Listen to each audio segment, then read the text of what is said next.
हम किसी धर्म की जाति की बात नहीं करते हैं, हम अध्यात्म की बात करते हैं। हम किसी दर्शन की बात नहीं करते हैं, हम तत्व की बात करते हैं। उस अध्यात्म की बात करते हैं जो जीवन में होना चाहिए, जो धर्म और जातियों से भी बहुत ऊपर है। अध्यात्म हर धर्म में होगा, हर धर्म में होगा, क्योंकि जो अध्यात्म होता है वो स्पिरिचुअलिटी जिसे हम कहते हैं हिंदी में, इंग्लिश में, और वो स्पिरिचुअलिटी का मतलब होता है वो प्रकृति का नियम, वस्तु का स्वरूप, वो सच्ची बात जो हमारे जीवन में आ जाए तो जीवन में शांति हो। निश्चित तौर पर बात सच है कि सिर्फ पैसा, भौतिक सामग्री और मेटेरियलिस्टिक ड्रीम से कोई आदमी आज तक ना सुखी हुआ है ना होगा। भैया कल तक शाम तक तो आप समझा रहे थे कितने पैसे बनाने हैं, कितने पैसे बनाओगे। हाँ, मैं तो ये बात हर वक्त कहता हूँ और साथ में ये भी कहता हूँ कि सिर्फ पैसे से सुखी नहीं होगे। पैसा जरूरी है, पैसा जरूरी है, पर इतना भी नहीं कि उसके अलावा कुछ और ना हो। अगर जीवन में अध्यात्म है, स्पिरिचुअलिटी है, अगर सच्चा सोच है तो पैसा बरकत देगा। अगर जीवन में अध्यात्म नहीं है तो पैसा विनाश का कारण बनेगा, बर्बाद हो जाएंगे। दारू की बोतलें खुलने लगेंगी, वेश्याओं के अड्डों के दरवाजे खुल जाएंगे, वो सब शुरू हो जाएगा जो नहीं होना चाहिए। इसलिए विनिंग टीम करोड़पति संत बनाने की बात करती है।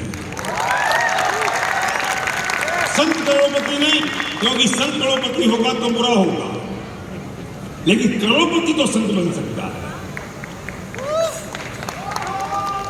और जब हम करोड़पति संत की बात करते हैं तो जीवन में अध्यात्म होना बहुत जरूरी है। और वो पैसा आपको बरकत देगा, क्योंकि सुख, शांति और पीस सिर्फ पैसे से नहीं मिलती है।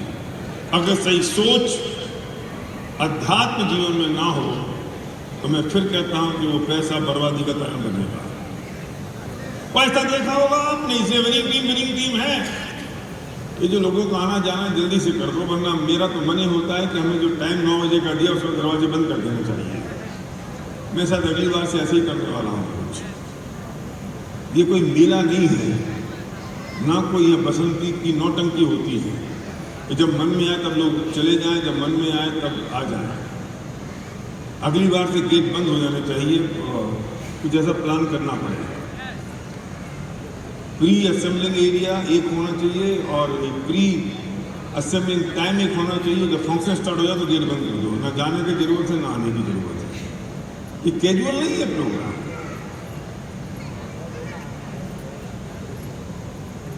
फिर लोग कहते हैं हमें समझ में नहीं आया, ऐसे नहीं होगा। ఇది మీరు ఇష్టం వచ్చినప్పుడు ఎప్పుడంటే అప్పుడు పోయి రావడానికి ఇక్కడ మేళ జరగట్లేదు, ఎక్కడో అక్కడ కూర్చోండి. మేము అసలు టైం అయిపోగానే డోర్స్ బంద్ చేయాలి యాక్చువల్గా, కానీ సో ఎవరు బయటికి వెళ్ళకండి, వచ్చే వాళ్ళు తొందరతో వచ్చేయండి. Thank you. अच्छा, तुम्हें गेट वाली बात ही बोली थी ना?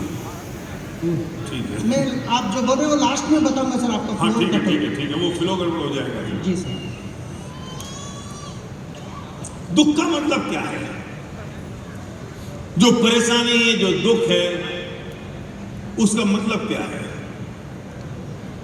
कुंदन, ये वाली जो ऑडियंस की लाइट है वो थोड़ी सी ऑन करो। मतलब हर बात क्यों भूल जाते हैं हम, किसका कितना क्या चीज रखी है, वो सब एसओपी पे है ना, फिर क्यों याद दिलाना पड़ता है मुझे?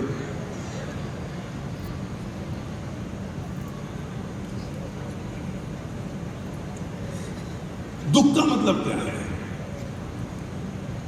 दुख को क्या बोलते हैं तेलुगु में? दुखम। दुखम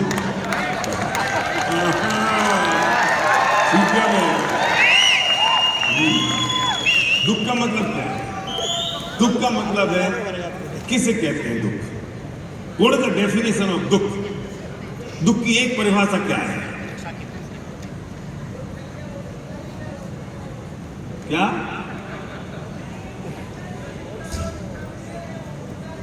शाबाश, लगता है इसने सुन रखा है।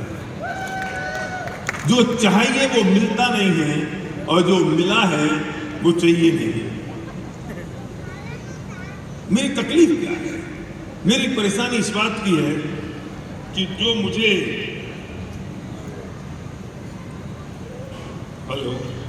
हेलो ठीक है आवाज? मेरी तकलीफ क्या है? मेरी तकलीफ यह है कि जो होता है वो मैं चाहता नहीं हूं और जो मैं चाहता हूं वो होता नहीं है। एक तकलीफ है। मुझे क्या चाहिए? जो मुझे चाहिए वो मुझे मिलता नहीं है और जो मुझे मिल रहा है वो मुझे नहीं चाहिए। इसका इलाज क्या है? इसका सॉल्यूशन क्या है? साउंड डाउन करो कुंदन। इसका इलाज क्या है? क्या सॉल्यूशन है इसका? क्योंकि ऐसा कैसे हो सकता है कि सब लोग, पूरी ब्रह्मांड के जितने लोग हैं, जो चाहें वो सब के साथ बिल्कुल वैसा ही होता रहे? ऐसा पॉसिबल कैसे है? एक आदमी चाहता है कि प्रोग्राम 9 बजे शुरू हो, दूसरा चाहता रहे यार 9 थोड़ा जल्दी 10 बजे हो, तीसरा चाहता है कि नहीं यार 11 बजे हो, चौथा चाहता है कि रात भर चलता रहे। तो हो क्या सीन साहब? 4 लोगों के हिसाब से तो ये प्रोग्राम हो नहीं सकता। इसलिए भाई विनिंग टीम जो कर रही है, accept as it is and enjoy. मैं विनिंग टीम की जगह में प्रकृति को रख देता हूं, मैं विनिंग टीम की जगह उस होनहार को रख देता हूं, मैं विनिंग टीम की जगह उस वस्तु व्यवस्था को रख देता हूं कि सब कुछ मेरे हाथ में नहीं है। गर्मी तेज होती तो मैं सोचता हूं बारिश हो जाए, और जब बारिश होती तो मैं सोचता हूं कि बहुत तेज बारिश हो गई, अब थोड़ी गर्मी हो जानी चाहिए। मेरे हिसाब से होगा। मुझे बारिश चाहिए, दूसरे को धूप चाहिए, किसी तीसरे को ठंड चाहिए, चौथे को गर्मी चाहिए। ये प्रकृति क्या करे? तो कोई मुझसे उठ के कहेगा कि भगवान जो चाहता है वो हो जाए, अल्लाह जो चाहता है वो हो जाए। भाई मेरे, वो जो चाहेगा तो वो अपने हिसाब से चाहेगा। तो तुम पंगा करा दोगे भगवान और अल्लाह में। भगवान चाहेगा बारिश हो जाए, अल्लाह चाहेगा नहीं हो, फिर क्या करोगे? कैसे होगा? तो छोड़ दो ना, हम छोड़ दें प्रकृति के ऊपर। हमारा काम ये नहीं है कि बारिश हो या ना हो, हमारा काम ये नहीं है कि अब क्या चल रहा है क्या नहीं चल रहा है। मेरा काम तो सिर्फ इतना सा है, जो हो रहा है मैं उसमें संतुष्ट हो जाऊं, सेटिस्फाई हो जाऊं और उसे अपने अनुसार बना लूं, क्योंकि वस्तु व्यवस्था और ब्रह्मांड मेरे हिसाब से परिवर्तित नहीं हो सकता, लेकिन जो हो रहा है मैं अपने आप को उसके हिसाब से परिवर्तित कर सकता हूं। दुख तुम्हें पता है, जो परिस्थिति है और मेरे जो विचार हैं, इनमें विरोधाभास है। परिस्थिति में और विचारों में विरोधाभास है। ये परिस्थिति और ये मेरे विचार हैं, इनमें विरोधाभास हो रहा है। परिस्थिति जैसी है मैं वो चाहता नहीं हूं, जो मैं चाहता हूं वैसी परिस्थिति होती नहीं है। और तुम परिस्थितियों को बदल नहीं सकते। क्यों? क्योंकि अगर सब लोग परिस्थितियों को बदलना शुरू करेंगे तो परिस्थिति रहेगी कैसे? संभव नहीं है। तो क्या करें? अरे जैसी परिस्थिति उसे चाहने लगो ना। जब हैदराबाद में खाने की बात आई तो मेरे पास इंफॉर्मेशन आई कि हैदराबाद के लोग कहते हैं कि हम मिर्च ज्यादा तेज खाते हैं, तो फैमिली रूम में बहुत तीखा खाना बनना चाहिए। तीखा बनाए तो नॉर्थ में लोग कहते हैं मिर्ची बहुत तेज है, हमें सुबह बहुत तकलीफ होती है। मिर्ची में प्रॉब्लम ये नहीं है कि मिर्ची तेज है, खाते वक्त कोई तकलीफ नहीं होती है। थोड़ा सा फ्यूचर विजन तो रखो। जो तुम आज कर रहे हो 12 घंटे बाद उसका रिजल्ट मिलता है तुमको, और जब वो तुमको तकलीफ होती है तब तुम्हारे आसपास कोई और नहीं होता है, तुम अकेले ही होती हो जब वो दर्द होता है तब। तो थोड़ा ध्यान तो रखना पड़ेगा ना। तो विनीत जी क्या करें? मिर्ची वाला खाना बनाए, बिना मिर्ची वाला खाना बनाए, कम दूध वाला खाना बनाए, कम मिर्ची वाला खाना बनाए, ज्यादा मिर्ची वाला खाना बनाए। क्या करें हम? अगर तुम दूसरों को ठीक करने की कोशिश करोगे वे कभी ठीक नहीं होंगे, लेकिन तुम जीवन भर दुखी बने रहोगे, तुम्हें कोई सुखी नहीं कर पाएगा। कैसे संभव है? प्रमोद चाहता है कि मुझे रोज खाने के साथ दूध मिले, गुलाब चाहता है, दीपक चाहता है कि मुझे रोज खाने के साथ छाछ मिले, और भरतन चाहता है कि रोज मुझे खाने के बाद राबड़ी मिले। बोलो क्या मिलनी चाहिए? सुनो, कुछ नहीं चाहिए। जो मिल रहा है मैं उसमें खुश हो सकता हूं कि नहीं? ऐसे आदमी को धरती पे कौन दुखी कर सकता है? पुण्य और पाप की परिभाषा क्या होती है? चलो हम आगे बढ़ते हैं। कैसे कहते हैं पुण्य और कैसे कहते हैं पाप? पुण्य का मतलब आप समझते हो, पुण्य का उदय हुआ, इसका मतलब यह है कि हमें सुख संपत्ति मिली, धन दौलत, विषय भोग की सामग्री मिली, वो पुण्य का उदय है। तकलीफ, दुख, परेशानी, गरीबी, वो पाप का उदय है। क्या ये सच है? नहीं। इसे पुण्य का फल कहेंगे, इसे पाप का फल कहेंगे, ये परिभाषा सही नहीं है टीपी सिंह। पुण्य की परिभाषा क्या है? किसे कहते हैं पुण्य? क्या हीरो बोल, ये तो सुबह शाम लाइव करता रहता है, सब ज्यादा एक्साइटेड है। क्या नाम इसका? रणवीर, रंजीत, हाँ रंजीत। मैं आपसे पूछता हूं, किसे कहते हैं पुण्य का उदय? विजय, किसे कहते हैं पाप का उदय? मैं आज जो परिभाषा दे रहा हूं ना तुमने कभी सुनी होगी, ना पढ़ी होगी, ना कोई बताने वाला होगा। ध्यान से सुन लो, लिख लेना। और ये बात अगर आज समझ में आ गई तो धरती में तुम्हें कोई दुखी करने वाला नहीं होगा। ये बात हिंदू हो, चाहे मुस्लिम हो, चाहे सिख हो, चाहे ईसाई हो, चाहे जैन हो, बौद्ध हो, कोई भी धर्म के लोग इस परिभाषा को नकार नहीं सकते। ना किसी का धर्म ग्रंथ इस परिभाषा को नकार सकता है।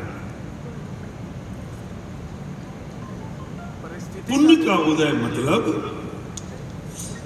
और पाप का उदय का मतलब क्या? What the definition? परिस्थिति का अनुभव। सुनो, वर्तमान परिस्थिति में अगर आप अनुकूलता का वेदन करते हैं, वेदन मतलब अनुभव, वेदन मतलब फीलिंग, वेदन मतलब वेदनम, वेदनम, वेदनम तेलुगु में, अनुभवम फीलिंग, अनुभवम। तो आप अनुकूलता मतलब अनुकूलता, अनुकूलता तेलुगु अनुकूलता,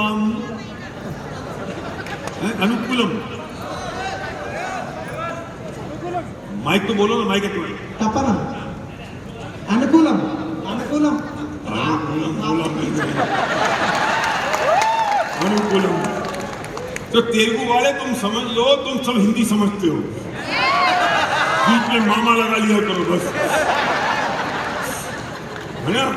अनुकूलम। परिस्थिति में जो भी वर्तमान की परिस्थिति है उसमें अगर आप अनुकूलता का वेदन करते हैं तो वो पुण्य का उदय है, और उसी परिस्थिति में अगर आप प्रतिकूलता का वेदन करते हैं तो पाप का उदय है। मुझे बोल देना देश है बोल। सुनो, मैं बहुत बढ़िया बात कहता हूं, अभी समझ में नहीं आई। दो चीजें हो गई ना, दो चीजें हो गई। एक्चुअली स्टेज इतना बड़ा है कहीं पे मॉर्निंग वॉक हो जाती है। दो चीजें हुई ना, एक अनुकूलता हो गई, ये अनुकूलता हो गई, और एक हो गई प्रतिकूलता। ठीक है ना?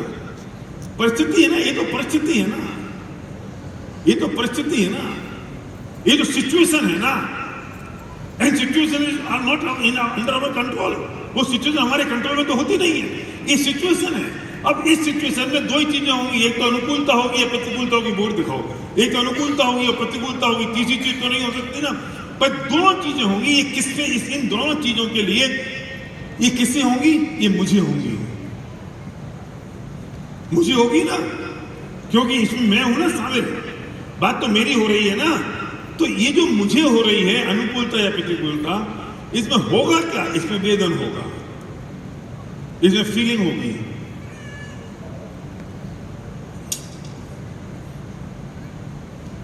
इसमें फीलिंग होगी, इसमें अनुभव होगा, यही तो होगा ना।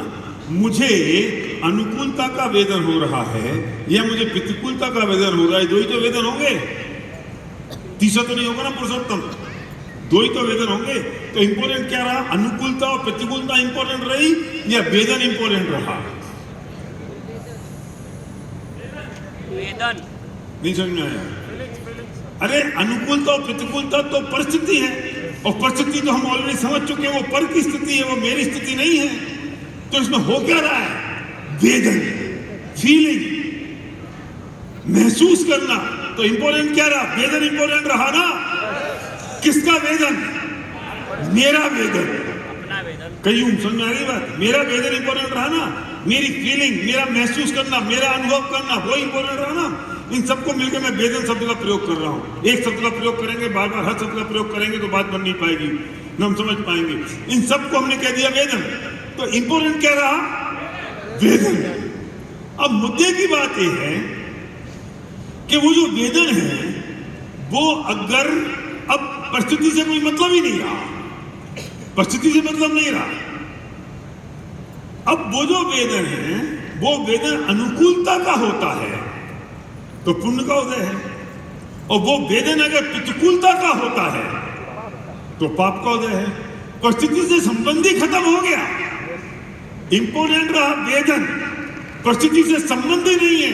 मैं अगर अनुकूलता का वेदन करता हूं तो पुण्य का उदय है, और प्रतिकूलता का वेदन करता हूं तो पाप का उदय है। अब मुझे निश्चित करना है कि अनुकूल हूं या प्रतिकूल हूं।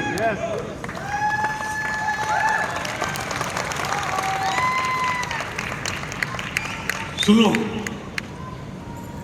अब इंपॉर्टेंट है कि मैं महसूस करूं ना कौन सी परिस्थिति है जिस परिस्थिति में आपको तकलीफ हो रही है, या कौन सी परिस्थिति जिसमें आपको अच्छा लग रहा है। You decide. महावीर सिंह जी बैठे हैं, इनके पैर में पैरालिसिस है और दूसरे पैर में पोलियो है, ये पाप का उदय है कि पुण्य का उदय है? नील बोलो, कौन बोला पाप का उदय? तुम कौन निर्णय करने वाले पुण्य का के पाप का? हम दूसरे का निर्णय करने वाले कौन होते हैं? तुमने कैसे डिसाइड किया कि उनके पाप का उदय है? हम कौन पंच हो गए? हम कैसे डिसाइड करेंगे इसके पुण्य का उदय के पाप का उदय है? ये तो वो ही नक्की करेंगे कि उनके पुण्य का उदय के पाप का उदय है। और वो कैसे नक्की करेंगे जमाल? वो कैसा महसूस कर रहे हैं, वो कैसा वेदन कर रहे हैं। अगर वे अपने पोलियो में अनुकूलता का वेदन कर रहे हैं तो उनको उदय है, और वो अपने पोलियो में अगर प्रतिकूलता का वेदन कर रहे हैं तो उनके आदमी तो पोलियो का संबंध कहां है? नहीं तो नहीं। अच्छा, एक पुराना पापी हो तो मैं ठुक पिट के मत हो जाता है, नया आदमी तो घबरा जाएगा, अरे क्या हो गया। एक्चुअली ना अभी तो ठीक है, पहले तो लोग ने इस दोनों तरफ बैठते नहीं थे, क्योंकि बैठेंगे तो मुश्किल हो जाएगी। तो अब सवाल पोलियो का नहीं रहा, सवाल पैरालिसिस का नहीं रहा, सवाल इस बात का हो गया कि वो वेदन अनुकूलता का या प्रतिकूलता का है। अगर उनको लगता है कि यार मजा आ गया, अपनी व्हीलचेयर रहती है, पति 24 घंटे साथ रहती है, मैं हिलता हूं तो 6 लोग मेरे साथ आ जाते हैं, खाना मेरे टेबल पे आता है, मेरे पास आता है, लोग वाह वाह वाह वाह करते हैं, बड़े से मुझे याद कर रहे हैं। तो इनका जो पोलियो है, इसे रखते बाद में करना, इनका जो पोलियो है वो पाप का उदय कि पुण्य का उदय? नहीं समझे? दोबारा सुनो, दोबारा सुनो। इनको ये लगता है, इनका वेदन ये है, इनको महसूस ये होता है कि यार अपने को तो पोलियो हो गया, अपन व्हील चेयर पे रहते हैं, पत्नी 24 घंटे साथ में रहती है, लोग पूछते रहते हैं, साथ में चलते हैं, अपने को चलना नहीं पड़ता, ये सारे लोग घूमते फिरते हैं, अपना खाना टेबल पे आता है, लोग 4 बार पूछते हैं आप ठीक हो, आप ठीक हो, मेरी इतनी केयर होती है। तो अच्छा था मुझे पोलियो हो गया। तो ये इनका पोलियो पुण्य का उदय है कि पाप का उदय है? तो किसने कहा कि पाप का उदय से होता है? इंपॉर्टेंट है कि इनका वेदन कैसा है, परिस्थिति से कोई संबंध ही नहीं है। संबंध इस बात का है कि उस परिस्थिति में आपका महसूस कैसा करते हैं, वेदन कैसा करते हैं। किसी आदमी की, मैं कहता हूं कि मुझे भी कोविड हो गया, कोविड पुण्य के उदय से होता है कि पाप के उदय से? वेदन कैसा? हैं? मैं कैसा महसूस कर रहा हूं? मुझे अभी कोविड हुआ, मैं 7 तारीख को, मुझे 5-6 तारीख को, अभी अगस्त में मुझे कोविड हो गया। कोविड हो गया तो मैं कहता चलो चलो चलो चलो बाहर जाओ सब लोग, मैं क्वारंटीन रहूंगा। मैं क्वारंटीन हो गया। पता है पुरुषोत्तम मैंने क्या सोचा, चलो यार 7 दिन फोन बंद रहेगा, ये पुरुषोत्तम का फोन मोन सुनना बंद, व्हाट्सएप देखना बंद, खूब सोएंगे, खूब पढ़ेंगे, खूब मेडिटेशन करेंगे सिर्फ। तो वो जो कोविड है वो पुण्य का उदय था कि पाप का? तो किस जगह का कोविड पाप का उदय से होता है? बोलो। मेरी टांग टूटी थी, पता है, पिछले फैमिली रियूनियन में जो हमने किया था हाइब्रिड, तो मुझे कितना फायदा था कि मैं हिलता तो 4 लोग खड़े हो जाते, मुझे वॉशरूम जाना होता तो 4 लोग मेरे साथ जाते, मैं स्टेज से उतरता तो 3 लोग मुझे पकड़ते, भैया मैं पकड़ लूं, मैं पकड़ लूं। वो संध्या पूछती कुछ खाओगे? तो मैं ये पूछता हूं कि टांग टूटना पुण्य का उदय है कि पाप का उदय? जब जो रात से खुला है ना श्रीनिवास, ना संध्या ने खाने को पूछा है, ना 4 आदमी मेरे साथ बाथरूम जाते हैं सीरीज, ना मुझे व्हीलचेयर मिलती, मुझे अपने आप भागना पड़ता है, अपने आप भागना पड़ता है।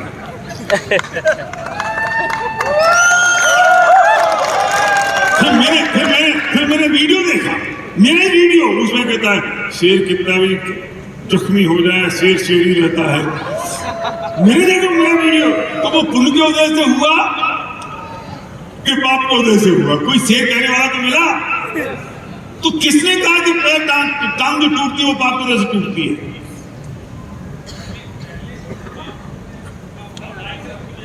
हाँ, पहले जो पुण्य पाप का भाव लाए तो उसकी वजह से हो रहा है, ये और हमारा बड़ा पंडित है।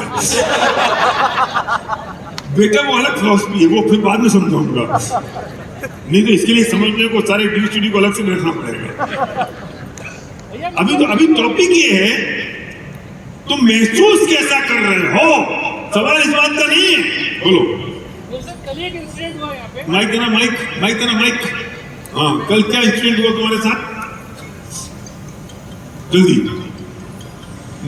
क्या हुआ कल?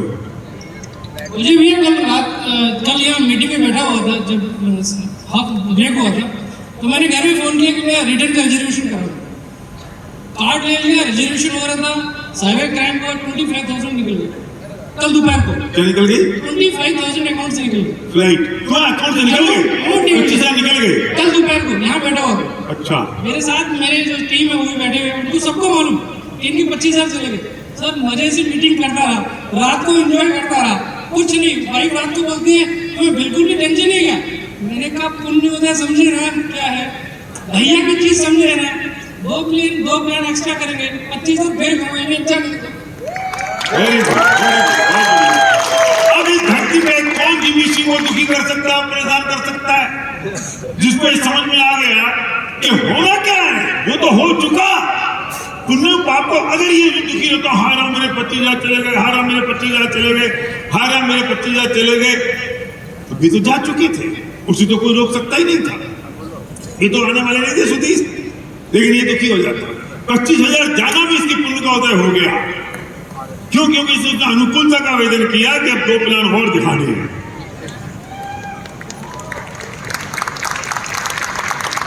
समझ में आएगा? आप वेदन कैसा कर रहे हो? वो पुरुषोत्तम लावटी है ना, अभी फिर नहीं आया होगा। वो पुरुषोत्तम लावटी के पुण्य का उदय कि पाप का उदय?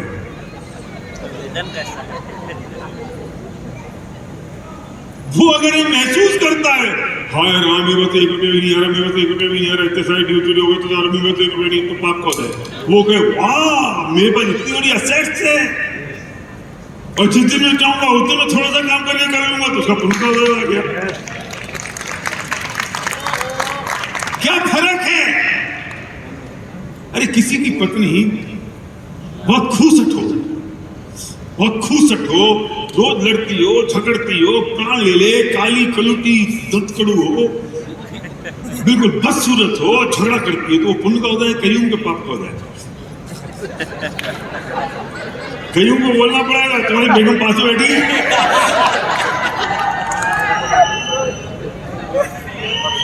बोलो बोलो बोलो, कईयों बोलो, माइक दे कईयों को जल्दी फंस गए तुम, जवाब देना पड़ेगा। पुण्य का उदय सर, क्यों? अपने नसीब में लिख के आया तू। शाबाश, क्या बात है। अरे सुनो, अगर मैं मानता हूं कि ये ऐसी पत्नी मिल गई तो मैं कम से कम धर्मात्मा कामों में, धर्म के कामों में, दया के कामों में बाहर निकल के लोगों की सेवा तो करूंगा। और अगर ये ऐसी होती जो मुझे विषय भोगों में लिप्त करके रखती तो मैं उतने अच्छे काम नहीं कर पाता। तो ऐसी पत्नी मिलना तो पुण्य का उदय होता है जिससे आदमी की बढ़िया काम कर सके। नहीं वो पत्नी को संभालना फिर मैंने सोच रखा था कि मुझे ना बहुत खूबसूरत पत्नी नहीं चाहिए सीरीज, वो मिल गई वो अलग बात है। तो मैं सोचा मुझे बहुत खूबसूरत नहीं चाहिए। पता है क्यों? 24 घंटे की टेंशन है यार इधर। पत्नी को लेके बाजार में जाओ तो ये देखते हो इसे कौन देख रहा है, और कोई नहीं देखे तो इस बात की टेंशन, इतनी खूबसूरत पत्नी है कोई देख ही नहीं रहा, मेरे आगे खड़ा कोई देखे तो आप नहीं देखे तो आप। ये लड़कियों के साथ बड़ा चक्कर है। ये लड़कियां बिल्कुल सज धज के बहुत तैयार होके फिर आंख बंद कर करके उसमें मैं तो देखता हूँ कि तुमको नहीं पता होगा अश्विन, तुम नहीं समझते हो, मैं समझाता हूँ। ये जो ना ये आंख के ऊपर लाइनर लगाती है, आंख खोल के नहीं, आंख बंद करके लगाती है। कैसे लगता होगा आंख बंद करके आंख पे लाइनर? समझ नहीं प्रमोद, समझ ले। आंख बंद करके आंख पे लाइनर लगाएंगी, फिर ऊपर अलग कलर लगाएंगी, पलकों पे अलग कलर लगाएंगी, नीचे वाली पलकों पे अलग कलर लगाएंगी। अच्छा क्यों लगाती है? नहीं तुझे तो तजुर्बा नहीं है, क्यों लगाती है? क्यों लगाती है? इसलिए कि लोग इन्हें देखें, और अगर कोई इन्हें देखता है तो अगर कोई इन्हें ना देखे तो ये कहती है देखो कुत्ता कहीं का हमें देख ही नहीं रहा। और अगर कोई इन्हें देखे देखो साला कितना कुत्ते की तरह घूम घूम के देख रहा है। ये तो करे क्या, ये तो खाओ।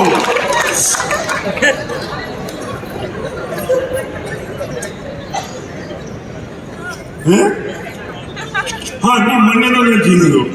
अब वो ऐसी लड़की को कौन सुखी कर सकता है जब उसे कोई देखे तो तकलीफ और ना देखे तो तकलीफ। इसलिए मैं चाहता मेरी पत्नी बहुत खूबसूरत ना हो, मुझे वो संभालना तो नहीं पड़े, उसे संभालता फिर मैं। तो बदसूरत पत्नी मिलना पुण्य का उदय है कि पाप का उदय? अरे भाई तू कैसे महसूस करता है, इससे कोई संबंध नहीं कि पत्नी खूबसूरत है कि बदसूरत है। इससे कोई संबंध नहीं वो लड़की झगड़ती है, कोई संबंध नहीं पत्नी से झगड़ा करती है रोज। तो पुण्य का उदय है कि रात को 12 बजे जाऊंगा, सुबह 6 बजे निकल जाऊंगा और रोज तुम्हें 20 प्लान दिखाऊंगा और पत्नी के पैरों में दुनिया की धन संपत्ति रख दूंगा। पुण्य का उदय। और अगर वो तुम्हें बहुत प्यार करे, फुचकारे, पति देव आ जाओ, बैठ जाओ, संदीप जी कहाँ जा रहे हो, तुम चश्मा लगते हो, तुम घर से बाहर नहीं निकलो। किसने कहा कि बदसूरती पाप की वजह से होती है? कुछ समझ में आ रहा है तुमको?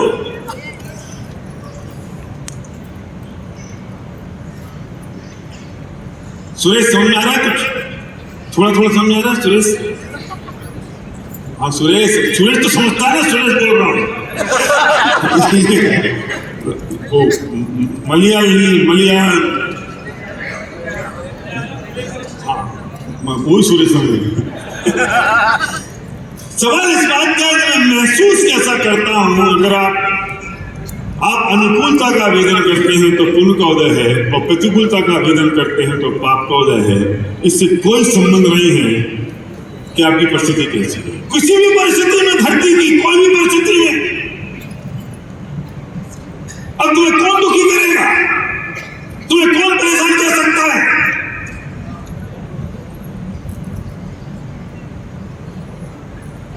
इंद्र तुमने 15 साल दूसरी जगह काम किया, वो पुण्य का उदय था कि पाप का उदय था?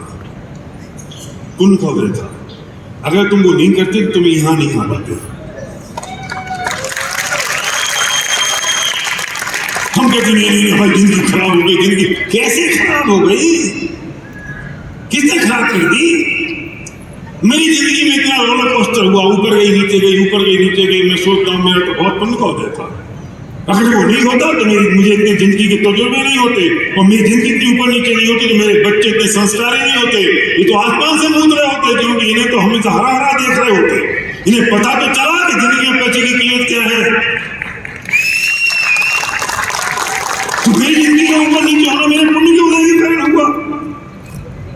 कोई तकलीफ नहीं हुई, कोई परेशानी हो ही नहीं सकती। और हम इस अब ऐसे व्यक्ति को धरती पे कोई दुखी नहीं कर सकता। हमारे दुखी होने का कारण एक सबसे बड़ा और है, हम चीजों का मूल्यांकन कर रहे हैं। तुम्हें किसने अधिकार दिया मूल्यांकन करने का? तुमसे किसने कहा कि तुम चीजों का मूल्यांकन करो? हम मूल्यांकन करने में माहिर हो गए हैं।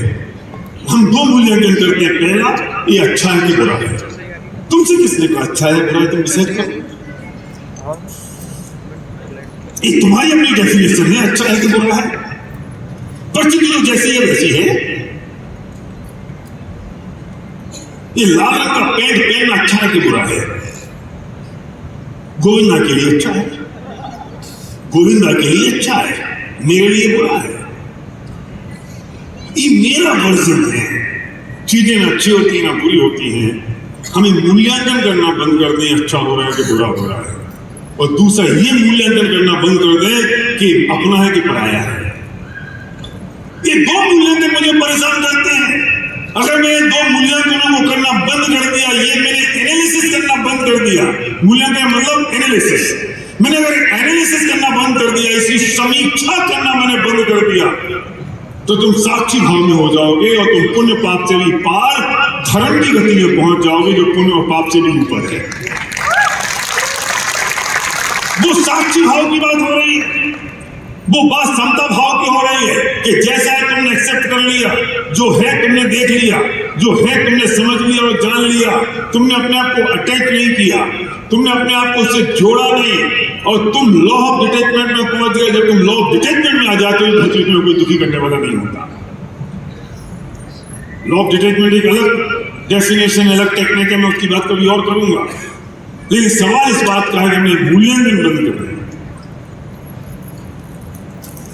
लेकिन हम जी रहे हैं अपनी ईगो में। हम जी रहे हैं मैंने किया। तेरे करने से होता कहां है? तेरे करने से सब हो जाएगा तो सबके करने से सब हो जाएगा, तो होगा क्या? सबके करने से सब होगा, किससे करने से होगा? डीपेस्ट पॉइंट ऑफ ड्यूसिटी है, और उसी अपलाइन में 6 ड्यूसिटी है, तो 6 के 6 कहते हैं मैंने किया। अच्छा, किसने किया?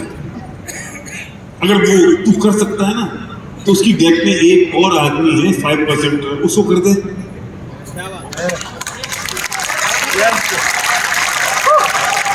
कि नहीं, वो तो होता नहीं है, अच्छा वो होता नहीं है, और जो हो गया वो तूने किया। सोचो तो सही, जो हो गया वो मैंने किया, और जो होता नहीं है मैं क्या करूंगा? तो उसमें तो ताकत ही नहीं है। जब ये नक्की कर लिया कि उसकी ताकत काम करती है, तो जो हो गया उसकी भी तो ताकत काम करेगी। मूर्ख, हम कैसे पागल हो गए? जो हो गया सिर्फ काम वो मैंने किया, और जो नहीं हो पाया वो उसकी वजह से नहीं हो पाया। मैं तो क्या करूं, मैंने तो कोशिश की थी। डेफिनेशन दुनिया में एक बनेगी, दो नहीं। परिभाषा एक बनेगी, दो नहीं। अगर तुम करने वाले हो तो तुम सबके लिए कर दो, और तुम करने वाले तुम सबके लिए नहीं कर सकते, तो तुमने किसी एक के लिए भी नहीं किया।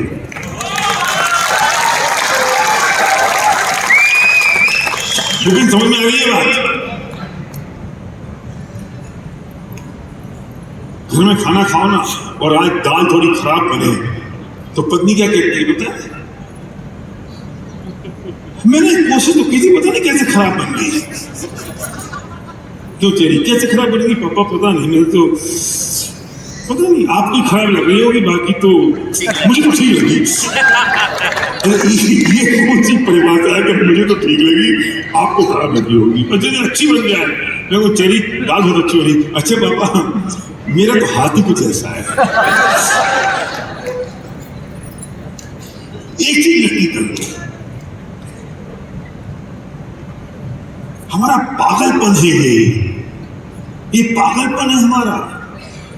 हम पागल हो गए हैं, हम कर्ता का बोझ लेके घूम रहे हैं कि मैंने किया मैंने किया मैंने किया मैंने किया, मैं करता हूं मैं करता हूं मैं कर सकता हूं मैं कर सकता हूं, और तुझे बार बार कदम कदम पर धोखे मिलते हैं, फिर भी तेरी समझ में नहीं आती ये बात। हम करने वाले नहीं हैं। एक बात बताओ, एक लड़का जब शादी करता है तो कितनी लड़कियां पसंद करता है,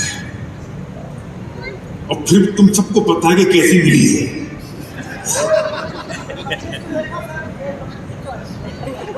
देखो सलीम बोलता है मैंने 25 देखी थी, 26 भी है। अभी मैं सलीम के पास बैठी थी, पूछ नहीं सकता हूँ कि वो 26 भी कैसी, वो सलीम की आत्मा जानती है। क्योंकि बेचारा सलीम जब भी वीडियो फोटो बनाता है तो वो कहती क्या को बना रहे हो तुम कैसे ही हो, बार बार बनाते रहते हो वीडियो, किस काम आएंगे, बेचारे वो बनाने नहीं देती वो। अब सलीम से पूछो वो कैसी है, पर मैं पूछता हूँ तुमने कभी अपनी माँ को पसंद किया था सलीम?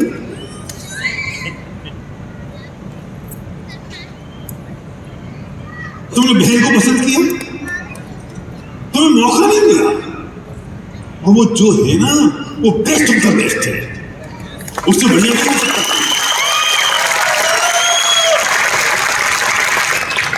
तुम्हें ये भ्रम हो गया है सलीम कि तुमने 26 भी पसंद की, ये भी तुमने पसंद नहीं की है, ये तो निश्चित थी, यही आनी थी, यही मिलनी थी। तुम तो 25 में दर भटकने की कोशिश कर रहे थे और इस तक पहुंचने का रास्ता ढूंढ रहे थे कि मैं पहुंचूं कैसे। तुम सोचो तुमने पसंद किया, तुम अगर पसंद करने वाले हो तो रूल तो एक ही काम करेगा, माँ को पसंद क्यों नहीं किया, बहन को पसंद क्यों नहीं किया, भाई को पसंद क्यों नहीं किया? सबके अपने अपने कर्म काम करेंगे कि नहीं?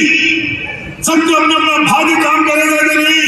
अगर ये काम नहीं करेगा तो उसके अपने कर्मों का क्या होगा? अभी सलीम ने मुझे बताया कि सलीम का जो भाई है ना, बता दूं, सलीम का जो भाई है ना, सलीम कैसा है आप देख रहे हो। एक माँ के जाए 2 बच्चे, एक सलीम और इसका भाई, वो गांव में रहता है और आज भी रोज दारू पीता है और कोई काम नहीं करता। एक पत्नी छोड़ के चली की डेथ हो गई, दूसरी पत्नी छोड़ के चली गई, बच्ची की शादी कर गई और उसको दारू के पैसे भी सलीम देता है। आप सोचते हो कि सलीम इतना बड़ा लीडर, इतना बड़ा लीडर, इतना अच्छा आदमी, इतना बढ़िया है। क्यों? सलीम का भाग्य अपना है, सलीम का पुण्य पाप अपना है, उस भाई का पुण्य पाप अपना है, उसका भाग्य अपना है। अगर माँ ये कहे, अभी सलीम की माँ है, ये सलीम की माँ है, कल 3 आज थोड़ी है, ये जो सलीम की माँ है ना, ये कहे मैंने मेरा सलीम को मैंने इतना बड़ा बना दिया, इतना अच्छा कर दिया, हीरो बन गया पूरे देश का, और टीवी बन गया, सेलिब्रिटी बन गया, मेरा करोड़पति हो गया सलीम। और दूसरा बेटा वो नालायक है, समझता नहीं है, बेवकूफ है, दारू पीता है, मैं क्या करूं कर करके थक गए, परेशान हो गए, वो तो नालायक ही निकल गया, ये निकल गया और इसको तूने कर दिया। अगर तूने इसको कर दिया तो इसको भी कर दे, और तू अगर इसको नहीं कर पाई ना तो तूने इसको भी नहीं किया। रूल तो एक काम करेगा, 2 रूल काम नहीं करेंगे। हम कैसे कर्ता बन जाते हैं किसी के। कौन माँ है जो अपने 2 बच्चों के साथ दोहरा व्यवहार करेगी, एक से संस्कार देगी, एक का व्यवहार करेगी, एक का एनवायरमेंट देगी, एक की मदद करेगी, एक चीज सपोर्ट करेगी, फिर भी सबके भाग्य सबके करे। तो भगवान ने क्या किया? ये माँ की जगह भगवान को रख लेना। मैंने पिछली बार कहा था कि भगवान भी कुछ नहीं कर सकता। क्यों? माँ नहीं चाहती कि दूसरा बेटा भी ऐसा हो जाए, चाहती है, फिर क्यों नहीं कर पाई? क्योंकि अगर माँ कर जाएगी तो उसके दूसरे बेटे के अपने कर्मों का क्या होगा? तो माँ की जगह भगवान हो गया ना। अब भगवान इसको तो बढ़िया बना दिया और भगवान ने इसको नहीं बनाया बढ़िया। अगर भगवान इसको बढ़िया कर देता तो इसके अपने कर्मों का क्या होता? तो भगवान ने क्या किया? अरे भगवान तो माँ की जगह है, उसने कुछ नहीं किया। जो हुआ वो सबको अपने अपने कर्मों का फल मिला, किसी के देने लेने से कुछ नहीं किया। लेकिन सुनो, वो छोटे भाई के पास जाओगे तो बताओ क्या गाली देगा माँ को? छोटे भाई के पास जाओगे तो माँ को गाली देगा। मुझे सब पता है, माँ ने ना सलीम को बहुत मदद करी है और मुझे नहीं किया। मुझे अगर कर देती ना तो मैं भी ऐसे ही हो जाता। हम कुछ कर नहीं पाते तो भगवान को जाके गालियां देते हैं कि भगवान तूने मेरी मदद नहीं करी, अगर तू मेरी मदद कर देता तो मैं भी ऐसा नहीं होता।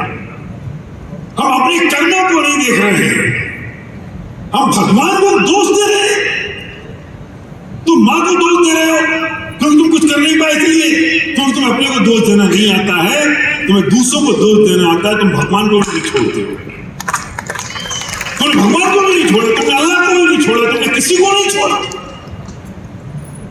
अपने कर्मों को देखा नहीं, मैंने अपने भावों को देखा नहीं, मैंने अपने आप को देखा नहीं कि मैं क्या कर सकता हूं, क्या नहीं कर सकता हूं। धरती पर कोई मुझे ना दुखी कर सकता है ना सुखी कर सकता है। मैं कर्तव्य का बोझ लेके घूम रहा हूं, मैं कर्ता का बोझ लेके घूम रहा हूं और कहता हूं सब मैंने किया, मैंने किया, मैंने किया। एक सांस थी, सांस समझते हो? सांस अत्तम्मा, और अपनी माँ को क्या? अम्मा। अम्मा और अत्तम्मा, यहां बात हो रही है अत्तम्मा की। तो सास मंदिर से घर आ रही थी तो सामने से एक कोई उसकी सहेली आ रही थी और उसने पूछा, बहन कहां से आ रही हो? तो बोला, आपके घर से आ रहे हैं। क्यों गई थी मेरे घर? तो मुझे छाछ चाहिए थी, छाछ, मट्ठा, बटर मिल्क, मुझे छाछ चाहिए थी। तो क्या हुआ? छाछ मिल गई कि नहीं? तुम्हारी बहू ने मना कर दिया कि घर में छाछ नहीं है। उसकी मजाल, वो मना कर दे मेरे होते हुए।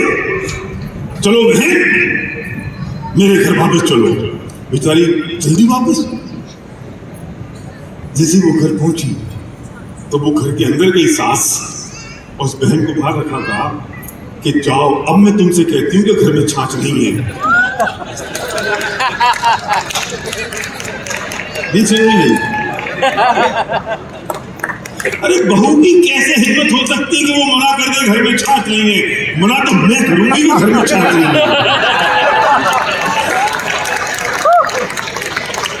ये ईगो है, ये अहंकार है, इतना कर्तव्य का बोझ है। बहू की क्या औकात कि मना कर दे छाछ? मैं मना करूंगी, जाओ घर में छाछ नहीं है। हम भी ऐसे हो गए। हम भी ऐसे हो गए। हमने हर चीज में कर्तव्य का बोझ अपने सिर पे ओढ़ लिया है। मैं ये करता हूँ, मैं ये करता हूँ, मैं मुझे ये करना है, मुझे ये करना है, और मैं उस कर्तव्य के बोझ को लेके चल रहा हूँ। और जब मैं इस बात को चल रहा होता हूँ तो मैं समझता हूँ मैं सिर्फ मैं एक ही काम करता हूँ, और वो मेरा काम ये है कि मुझे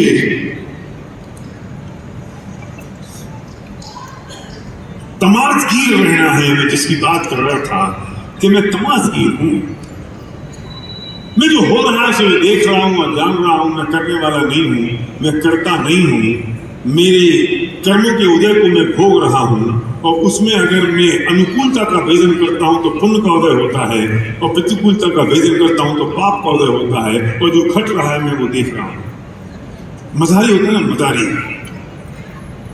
तो जब गांव में बंदरिया को लेके मदारी रहता है और सारे लोग तमाशा देखने वाले चारों तरफ खड़े हो जाते हैं, और वो मदारी कहता है, बंदर जाओ अपनी पत्नी बंदरिया के पास। बुझाता नहीं है, नहीं जाता।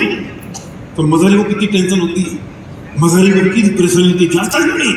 चल लोग खड़े हैं और इसके ऑर्डर को इसने माना नहीं, तो टेंशन किसको हो रही है? मदारी को। और जो तमाशगीर है उन्हें कोई टेंशन हो रही है? वे खुश हो रहे हैं। मदारी ने कहा और फिर बंदरिया नहीं गई, फिर चली गई। तो मदारी क्या सोचता है, मेरे कहने से गई। अच्छा, तेरे कहने से जाती तो पहले क्यों नहीं चली गई? लेकिन मजे की बात तो यह है कि मदारी अब भी टेंशन में है कि दोबारा गई कि नहीं गई, लेकिन तमाशगीर फिर भी ताली बजा रहा है। अच्छा, चली गई। तमाशगीर तो दोनों परिस्थितियों में खुश है। बंदरिया जाएगी तो भी खुश है और बंदरिया नहीं जाएगी तो भी खुश है, क्योंकि वो तमाशा देख रहा है। टेंशन तो उसको जो तमाशा कर रहा है। हम तमाशगीर हैं, हम तमाशा देख रहे हैं, हम करने वाले नहीं हैं, हम करने वाले नहीं हैं। हो रहा है वो अपनी अपनी योग्यता से हो रहा है। सब अपने अपने कर्मों का फल भोग रहे हैं, सब अपने अपने कर्मों के अनुसार उनकी परिस्थितियां हो रही हैं। वो पुण्य की है कि पाप की, वो उनकी अनुकूलता और प्रतिकूलता के वेदन पर निर्भर करता है। मैं तमाशगीर हूँ, मैं सिर्फ देख रहा हूँ और जान रहा हूँ, और मैं सब में आनंदित हूँ, अपने मजे में हूँ, क्योंकि मुझे पता है मैं करने वाला नहीं हूँ। इसे कौन दुखी करेगा? तुमने ईश्वरचंद विद्यासागर का नाम सुना? ईश्वरचंद विद्यासागर एक बहुत बड़े फिलोसफर थे और एक बार तमाशा देखने गए, नाटक देखने गए। वो नाटक देख रहे थे और देखते देखते एक सीन आया जिसमें एक लड़का वो लड़की के पीछे भागता है, लड़की के पीछे दौड़ रहा है, और फिर वो लड़की का साड़ी का पल्लू पकड़ता है। फिर अंधेरा होता है, बिजली की आवाज गड़गड़ा रही है, बिजली कड़कड़ा रही है, जानवरों की आवाज आ रही है, हाथी चिल्ला रहे हैं और ये भाग रहा है। अंधेरा हो गया जोर से, पूरी तरह से, और इसने फिर साड़ी और आगे से पकड़ी, फिर इसने उसका हाथ पकड़ लिया। ईश्वरचंद विद्यासागर से रहा नहीं गया। ये क्या तमाशा है? उन्हें इतना बुरा लगा, इतना बुरा लगा, उन्हें अपना जूता उठाया और जोर से स्टेज पे फेंक के मारा। नाटक बंद हो गया, नाटक बंद हो गया। वो जो कलाकार था उस जूते को उठाया, अपने सिर पे रखा और बोला कि मेरी जिंदगी का सबसे बड़ा इनाम मुझे आज मिल गया। मेरा नाटक, ये तो नाटक था ना, मेरा नाटक इतना असली लगा कि ईश्वरचंद विद्यासागर जैसा व्यक्ति भी उसे असली समझ गया और मुझे जूता फेंक के मार दिया। इससे बढ़िया मेरे लिए और कोई पुरस्कार नहीं हो सकता। ये जूता मैं कभी दूंगा नहीं उनको, अपना पुरस्कार समझ के मैं रखूंगा, और इससे बड़ा पुरस्कार हो नहीं सकता। लेकिन ईश्वरचंद विद्यासागर, मजे की बात तो अब है कि ईश्वरचंद विद्यासागर ने अपना मुंह नीचा किया और चुपचाप उस क्राउड से, भीड़ से निकल गए। तो किसी ने उनसे पूछा क्या हुआ? तो उन्होंने कहा कि मैं तो तमाशगीर था, मैं तो दुनिया का नाटक जो चल रहा है उसको देखने वाला और जानने वाला था। मैं उसमें हस्तक्षेप करने वाला कौन होता हूं? मैं उसमें डिस्टर्बेंस क्रिएट करने वाला कौन होता हूं? मेरे जैसा आदमी, पागल, मूर्ख, मैं हस्तक्षेप कर रहा हूं, मैं डिस्टर्बेंस क्रिएट कर रहा हूं, मैं जो रोक रहा हूं, टोक रहा हूं। मैं तो जानने वाला हूं, मैं करता नहीं हूं। मैं साक्षी भाव से रह के सिर्फ जानने और देखने वाला और एंजॉय करने वाला हूं। मैं तमाशगीर हूं, तमाशा करने वाला नहीं हूं।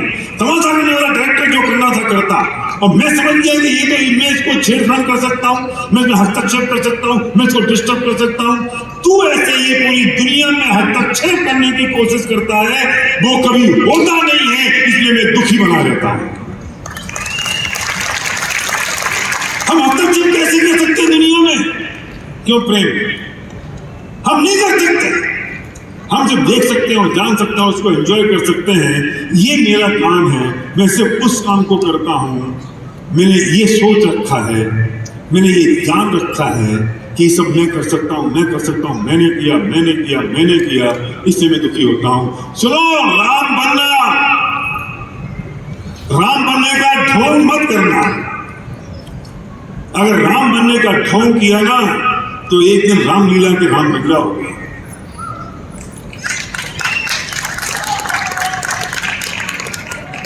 यहाँ वो राम का रोल करता है और बाहर जाके बीड़ी पीता है। क्यों? क्योंकि वो राम नहीं है, वो तो रामलीला का राम है। तुम्हें राम बनना है, राम बनने का ढोंग नहीं करना है। अगर ढोंग करोगे तो रामलीला का राम बन जाओगे।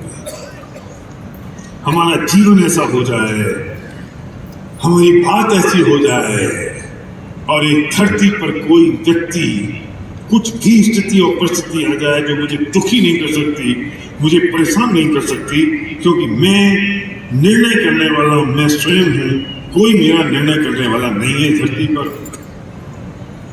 क्योंकि मेरा पुण्य और पाप मेरी अनुकूलता और प्रतिकूलता के वेदन पर निर्भर करता है, किसी और व्यक्ति की स्थिति, परिस्थिति और सिचुएशन पर निर्भर नहीं करता। कौन दुखी कर सकता है तुम्हें? और आज के बाद दुखी मत होना,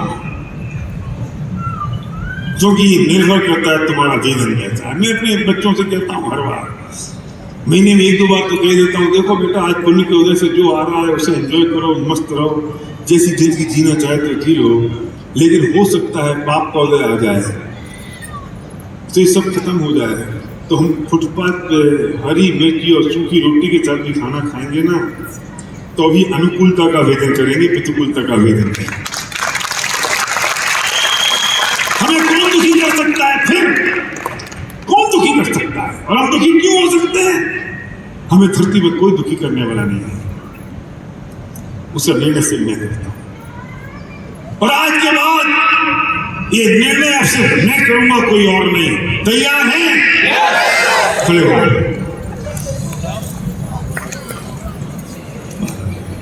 खड़े हो जाओ, हाथ पकड़ लो, हाथ मत पकड़ो, सॉरी हाथ नहीं पकड़ना। जो मैं कहता रहूंगा वो आपको करना है, जो मैं बोलूंगा वो आपको बोलना नहीं है, फील करना है, महसूस करना है। और मैं आप अपनी मस्ती में झूम जाएंगे, आप अपने आप में झूम जाएंगे। भाभी सिंह जी आप बैठ जाएंगे, आप बैठ जाओ, आप बैठ के कर लो। और आप अपनी आंखें बंद कर लें, अंग बंद कर लें आंखें, अपने इष्ट देवता को, अपने परमात्मा को, ईश्वर को, अल्लाह को, गॉड को, जिसको आप मानते हैं उसको स्मरण करें। गहरी लंबी सांस लें, गहरी लंबी सांस लें, छोड़ दें, गहरी लंबी सांस लें, फिर छोड़ दें, और एक बार गहरी लंबी सांस लें, उसे छोड़ दें। लाइट एकदम डिम कर दो, कंसोल लाइट एकदम डिम कर दो, स्टेज की लाइट डिम कर दो।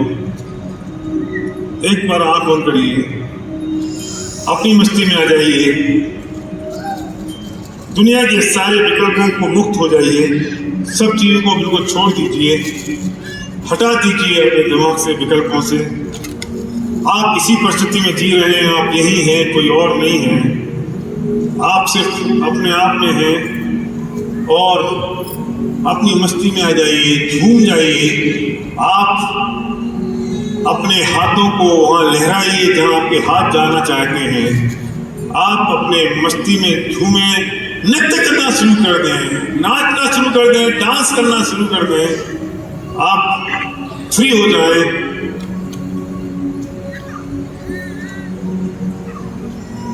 सलीम, एक एक शब्द जो मैं बोल रहा हूं उसको ट्रांसलेट कर दो तुम इस वक्त। झूम जाइए, नृत्य करिए, वो नृत्य, ऐसा नृत्य जिसे सिर्फ मैं देखता हूं, कोई और नहीं देख रहा है। आपके पैर जहां जा रहे हैं जाने दीजिए, आपके हाथ जहां जा रहे हैं जाने दीजिए।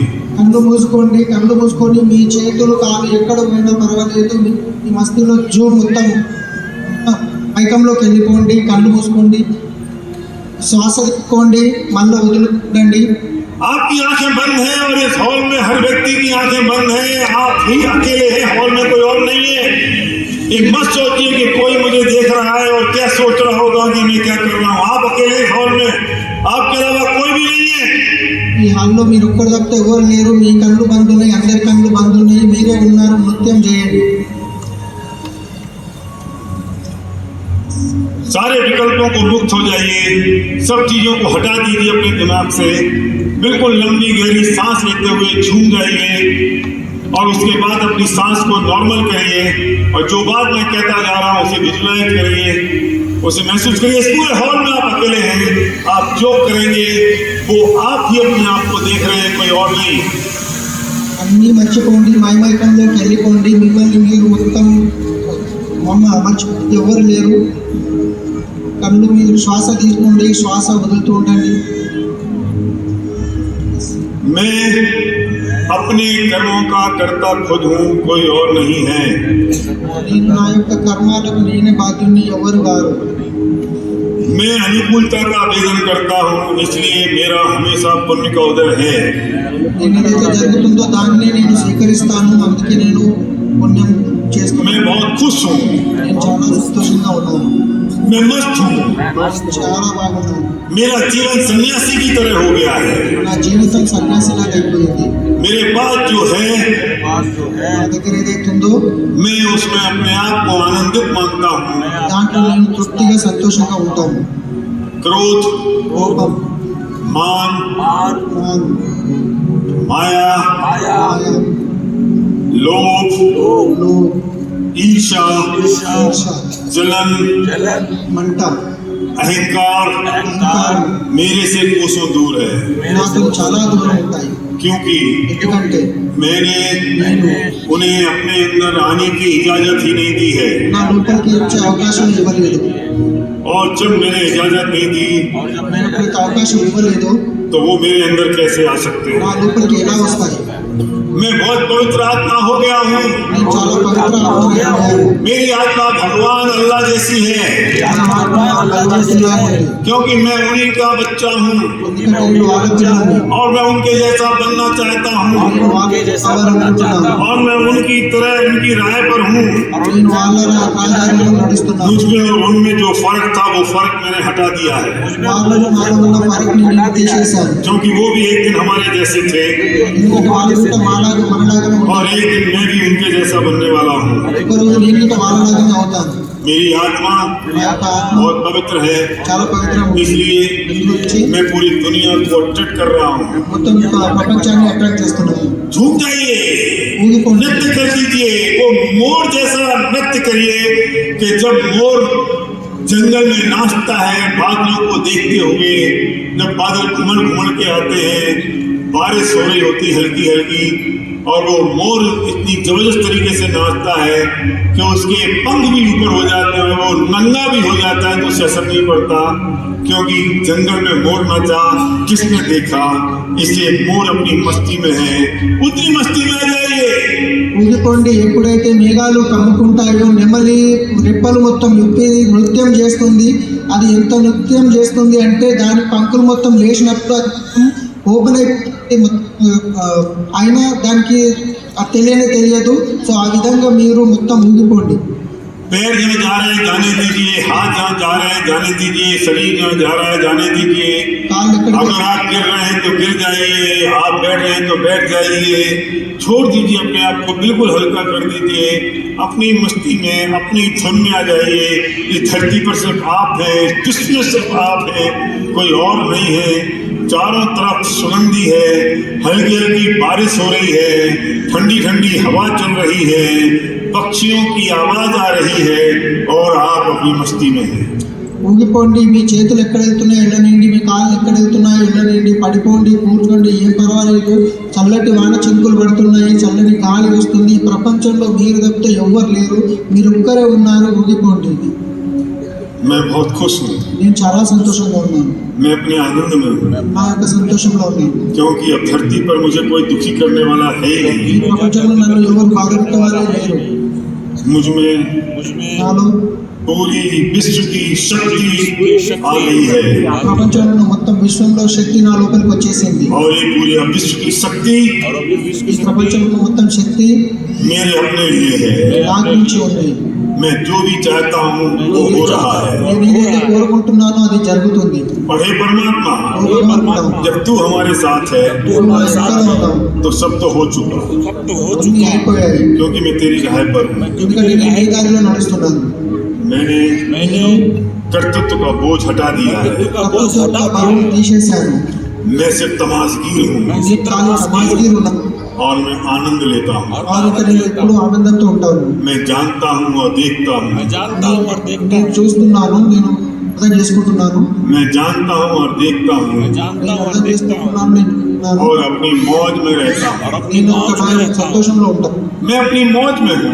నేను నా సంతోషంలో ఉన్నాను, मैं अपनी मौज में हूँ నా సంతోషంలో ఉన్నాను. और मेरी मौज के लिए నా యొక్క సంతోషం గురించి किसी और की जरूरत मुझे नहीं है। ఎవరి అవసరం నాకు లేదు.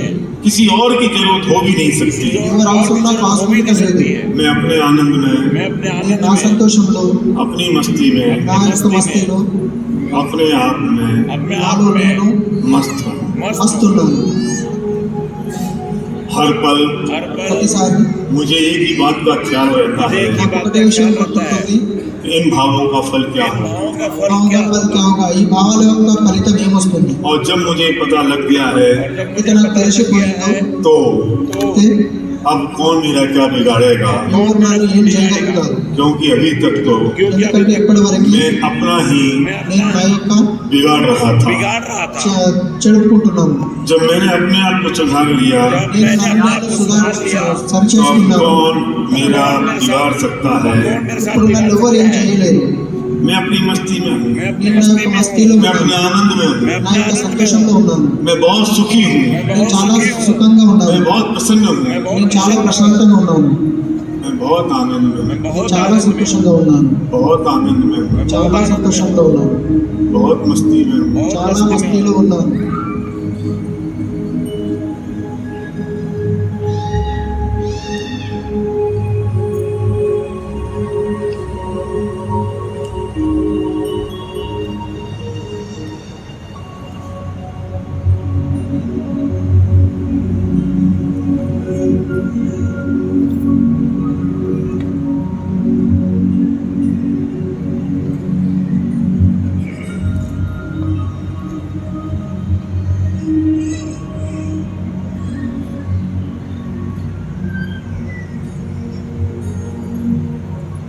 परमात्मा अब मेरे अंदर विराजमान हो चुके हैं। భగవంతుడు నా లోపలికి ప్రవేశించింది. मेरा इष्ट देवता जिसको मैं मानता हूँ, जिसकी पूजा करता हूँ, నేనైతే భగవంతుని ఇష్టపడుతున్నాను, वो मेरे अंदर विराजमान है। వారు నా లోపలికి వచ్చేసారు. क्योंकि ఎందుకంటే जब मैं इतना पवित्र हो गया हूँ నేను ఇంత పవిత్రంగా అయిపోయాను. तो उन्हें వాళ్ళకి इससे अच्छी जगह और कहाँ मिल सकती है। దీనికంటే మంచి ప్లేస్ ఎక్కడ దొరకగలుగుతుంది. और मैं तो उनकी राह पर हूँ, నేను వాళ్ళ ఆధారంలో ఉన్నాను, मैं उनके जैसा हो चुका हूँ। నేను వాళ్ళలాగా అయిపోయాను. मैं बस आनंद में हूँ, నేను చాలా సంతోషంలో ఉన్నాను, अपने आनंद में, నా సంతోషంలో, अपनी मस्ती में, నా యొక్క సంతోషంలో, మస్తీలో, अपने आनंद में, నా యొక్క సంతోషంలో, अपनी मस्ती में, నా యొక్క మస్తీలో.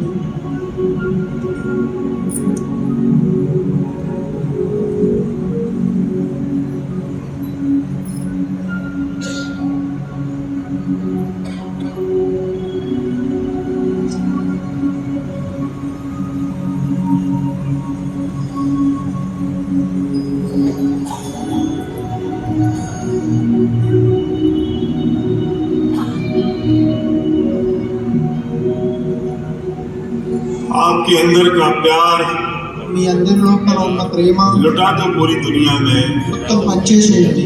फैला दो ये मोहब्बत पूरी दुनिया में, మీలోని ప్రేమ మొత్తం పంచేసేయండి. फैला दो अपने विचार इस पूरे ब्रह्मांड में, మీ యొక్క ప్రమాణంలో మీ యొక్క విచారం మొత్తం పంచేసేయండి. लुटा दो, పంచేసేయండి, लुटा दो, పంచేసేయండి, बांट दो जो कुछ भी अपने पास है, పంచేయండి, दे दो पूरे विश्व को।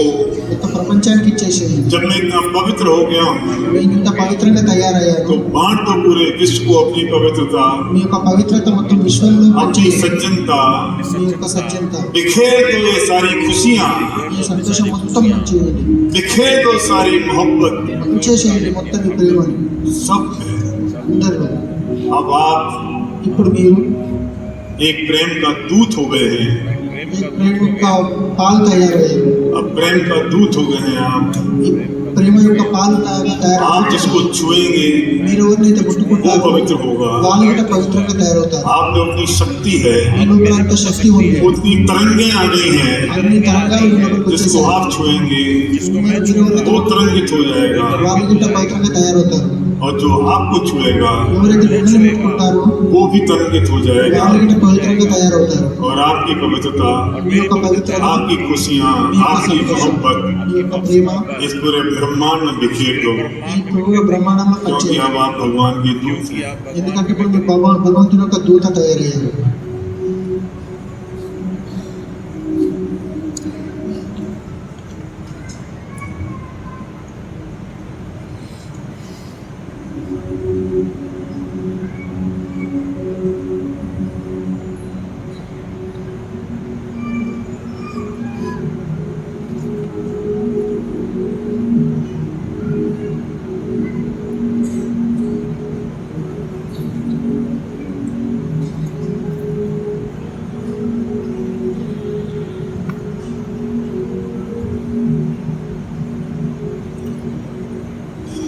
अपने दोनों हाथों को रगड़िए, మీ రెండు చేతులు తీసుకొని ఇట్లా రబ్ చేయండి. अपनी आंखों पे ले जाइए। మీ కళ్ళ మీదకి నెమ్మదిగా తీసుకెళ్ళండి. अभी आपका झूमना धीरे धीरे बंद होगा, एक साथ बंद नहीं होगा, तो चिंता मत करिए। మీరు ఏదైతే ఊగిపోతున్నారో మెల్లమెల్లగా తగ్గించాలి. दूसरी बात, हाथों को रगड़िए, ఇంకోసారి మీ చేతులని రబ్ చేయండి. फिर आंखों पे लगाइए। మళ్ళీ కళ్ళ మీద పెట్టండి. फिर एक बार और अपने हाथों को रगड़िए, ఇంకోసారి చేతులను రబ్ చేసి మీ కళ్ళ మీద పెట్టండి. फिर आंखों पे लगाइए। కళ్ళ మీద పెట్టండి. आपकी पत्नी अगर आपके पास है మీ భార్య మీ పక్కన ఉంటే तो उसे गले मिलिए, उसे हक करिए। ఆమెను కలవండి, హక్ आपका చేయండి. पति अगर आपके पास है మీ భర్త మీ तो దగ్గర उसे ఉంటే हक करिए, అతనితో కలవండి. उसे गले लगाइए और बोलिए आई लव यू। వాళ్ళు కలవండి, వాళ్ళకు హక్ చేయండి, ఐ లవ్ యూ అని చెప్పండి. आपका भाई आपके पास है तो उसे हक करिए మీ అన్న మీ పక్కన ఉంటే అతన్ని హక్ और उसे చేయండి, बोलिए आई लव यू। అతనితో అనండి ఐ లవ్ యూ. आपका पिता आपके पास है, మీ తండ్రి మీ పక్కన ఉంటే जेंट्स जेंट्स गले मिले, జెంట్స్ जो भी కలవండి. हो, कोई छूट न जाए, उससे बोले आई लव यू। ఎవరిని గిట్ట వదలొద్దు. लेडीज लेडीज गले मिले లేడీస్ ని కలవండి, और హక్ उसे చేయండి. कहें आई लव यू। వాళ్ళతో అనండి ఐ లవ్ యూ. जोर से हक करें జోర్ से హక్ और చేయండి. उन्हें बोले आई लव यू। వాళ్ళతో అనండి ఐ లవ్ యూ. अगर आपकी कोई बहन है మీ యొక్క చెల్లెలు तो ఉంటే उन्हें आप हक करें और कहें आई लव यू। వాళ్ళని హక్ చేయండి. अपनी माँ को हक करें, మీ అమ్మ ఉంటే ఆమెని హక్ చేయండి. अपनी बेटी को हक మీ करें బిడ్డను కూడా హక్ तो उनको చేయండి. बोले आई लव यू। వాళ్ళతో చెప్పండి ఐ లవ్ యూ. वैसे ये सारी खुशियाँ, बात तो सारी खुशियाँ పంచేయండి पूरी మొత్తం दुनिया में పూరి ప్రపంచంలో आप పంచేయండి. अपनी पवित्रता बखेर दो, మీ యొక్క పవిత్రత ये పంచేయండి. पवित्रता पूरी दुनिया को बांट दो ఈ పవిత్రత మొత్తం ప్రపంచానికి పంచేయండి. और पूरे दुनिया विश्व हमारा एक कुटुंब हो गया है మొత్తం ప్రపంచం మన కుటుంబం और అయిపోయింది. विश्व की सफलता मेरी सफलता है, విశ్వం యొక్క సఫలత నా సఫలత, विश्व की खुशियाँ मेरी खुशियाँ हैं। విశ్వం యొక్క సఫలత నా యొక్క సఫలత. अब इस पूरे हॉल की एनर्जी बदल जानी चाहिए। ఈ హాల్ యొక్క ఎనర్జీ మొత్తం చేంజ్ जिसमें అయిపోయింది. आपका जानकार है, जानकार नहीं है, पहचान वाला है, बिना पहचान वाला है, उससे गले मिलिए, आई लव यू कहिए, మిమ్మల్ని ఎవరైతే उसकी గుర్తుపడతారో आंखों में आंख डालिए। మిమ్మల్ని ఎవరైతే గుర్తుపడతారో అందరితో కలవండి, ఆయన చెప్పండి ఐ లవ్ యూ. వాళ్ళ కళ్ళలో కళ్ళు పెట్టి మాట్లాడండి, ఐ లవ్ యూ చెప్పండి.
Thank you. That's our chief madam. So thank you, sir. So we can all together we can say thank you to our Bhaiya. Thank you. Please take your seat. Please.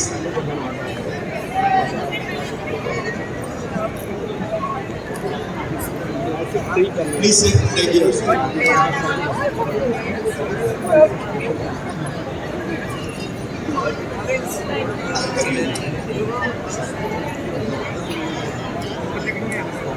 చాలా సంతోషం ఉన్నారా? చాలా మస్తు ఉన్నారా?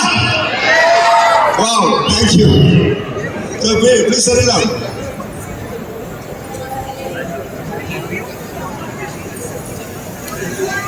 Please. The exciting moment is going up.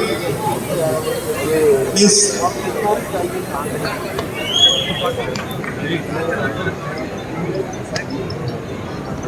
भाई और एक मर्दा मिलेंगे अल्लाह का या फिर आमीन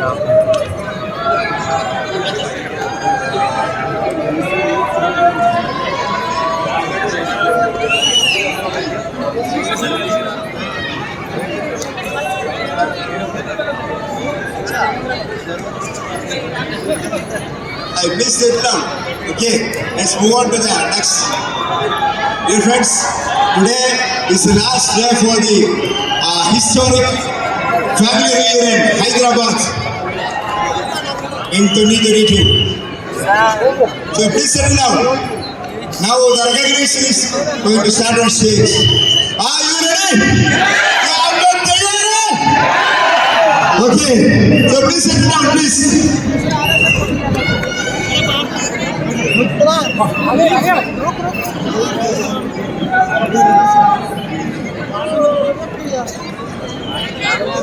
Once again, let's thanks to our chief madam. Thank you, Bhaiya. Thank you. So let's start the recognition. Are you ready? So ladies and gentlemen, put your hands together. Let's invite all the brand new diamonds. Please go on the stage.